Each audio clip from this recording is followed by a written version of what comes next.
इस बार नीतीश सरकार के कैबिनेट बैठक में नए एजेंडों को मिलेगी मंजूरी। चलिए उस एजेंडों के बारे में हम आपको बताते हैं कि आखिर बिहार को और कौन कौन सी सौगातें मिलने वाली है। उससे पहले नमस्कार, न्यूज़ 4 नेशन देख रहे हैं आप और मैं हूं सानिया आपके साथ। देखिए, हर मंगलवार को बिहार सरकार की तरफ से कैबिनेट बैठक होती है, लेकिन इस बार मंगलवार को नहीं बल्कि बुधवार को होने वाली है। यानी कि कल शाम 4 बजे कैबिनेट की बैठक होने वाली है और उसमें अहम एजेंडों पर चर्चा की जाएगी और उसको मंजूरी दी जाएगी। उन एजेंडों के बारे में हम आपको विस्तार से बताते हैं। बिहार कैबिनेट की बैठक प्रत्येक मंगलवार को होती है, लेकिन आज सीएम नीतीश कुमार की अध्यक्षता में कैबिनेट की बैठक नहीं होगी, बल्कि कल यानी बुधवार को कैबिनेट की बैठक होगी। बैठक में कई प्रमुख एजेंडों पर मुहर लग सकती है। जानकारी अनुसार शाम 4 बजे मंत्रिमंडल सचिवालय में मंत्रिमंडल की बैठक आयोजित की जाएगी। सूत्रों के अनुसार इस बैठक में कई बड़े फैसले लिए जा सकते हैं। सीएम नीतीश कई महत्वपूर्ण एजेंडों पर मुहर लगा सकते हैं।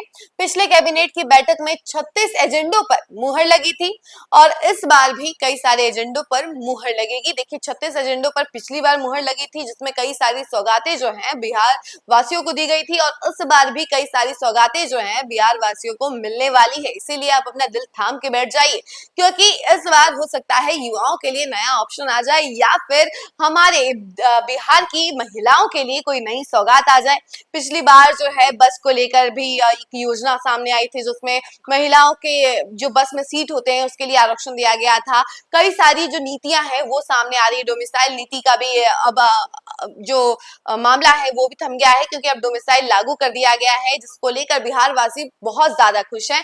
और कुछ समय पहले ही हम बिहार के जो शिक्षक अभ्यर्थी हैं उनके द्वारा ये भी मांग की गई थी कि जो एज लिमिट है उसे 10 साल और ज्यादा बढ़ा दिया जाए और इसको लेकर उन्होंने नीतीश सरकार से मांग भी की थी कि 14 अगस्त तक ये योजना जो है लागू कर दे, जिसमें 10 साल और ज्यादा एज लिमिट बढ़ा दी जाए, जिससे जो बच्चे या फिर यूं कह ले कि जो शिक्षक अभ्यर्थी एग्जाम नहीं दे पाए थे कोरोना काल की वजह से, उन्हें एक बार और मौका मिल सके और वो एग्जाम दे सके।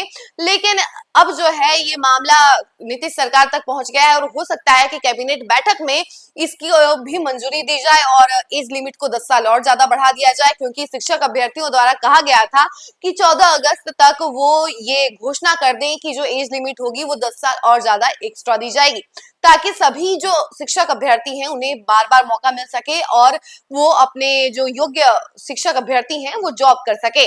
और इस योजना के मांग के बाद अब कैबिनेट बैठक होनी है, जिसमें एक बड़ा सवाल ये उठ रहा है कि क्या नीतीश कुमार इसको घोषणा करेंगे कि क्या शिक्षक अभ्यर्थियों की जो एज लिमिट होगी एग्जाम को लेकर वो क्या बढ़ेगी, 10 साल एज लिमिट और ज्यादा बढ़ाई जाएगी। ये बड़ा सवाल है और हो सकता है कि इस बार की कैबिनेट बैठक में इसको मंजूरी दी जाए। खैर, इस खबर में फिलहाल के लिए इतना ही। ऐसे ही तमाम खबरों के लिए जुड़े रहे हमारे साथ और देखते रहे न्यूज़ 4 नेशन। धन्यवाद।